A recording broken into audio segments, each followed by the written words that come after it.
छवही महीनवा मैया गोपवई में रहली हो चैत मासना मैया मोरी नगरिया फेरिया डलली हो चैत मासना मैया मोरी नगरिया फेरिया डलली हो चैत मासना ए गवरावा लोगवना माई के जीना गुना कइले हो गवरावा लोगवना माई के जीना गुना कइले हो गवरावा लोगवना जीना बोझे कइले हो पंडित के छोकरावा पोथी पतरावली हलेना करे माई के दर्शनमा पोथी पतरावली हलेना छवही महीना मैया गोपवई में रहली हो गवर चैत मासना मैया मोरी नगरिया फेरिया डलली हो चैत मासना मैया मोरी नगरिया फेरिया डलली हो चैत मासना हे गवरावा लोगवना माई के जीना बोना कइले हो गवरावा माई के जीना बोना कइले हो गवरावा लोगवना जीना बोझे कइले हो मनिया के रउआ गजरावली हलेना करे माई के दर्शनमा गजरावली हलेना करे माई के दर्शनमा गजरावली हलेना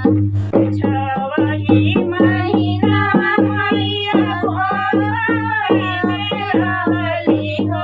चैत मासना मैया मोरी नगरिया फेरिया डलली हो चैत मासना मैया मोरी नगरिया फेरिया डलली हो चैत मासना हे गवरावा लोगवना माई के जीना बोना कइले हो गवरावा लोगवना माई के जीना बोना कइले हो गवरावा लोगवना जीना बोझे कइले बजलवा के छोकरावा नारियल चुनरियाली हलेना करे माई के दर्शनमा नारियल चुनरियाली हलेना करे माई के दर्शनमा नारियल चुनरियाली हलेना छवही महीना मैया गोपवई में रहली हो चैत मासना मैया मोरी नगरिया फेरिया डलली हो चैत मासना मैया मोरी नगरिया फेरिया डलली हो चैत मासना हे गवरावा लोगवना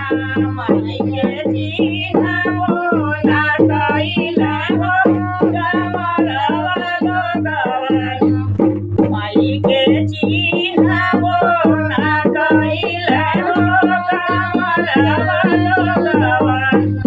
जीना बोझे कइले हो माई के सेवकवा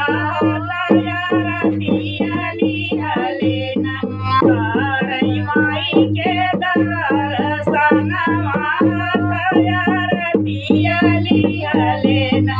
कारई माई के दर्शन माथया रतिया लिहले ना। बोलो माय अम्बे की जय। हर हर महादेव।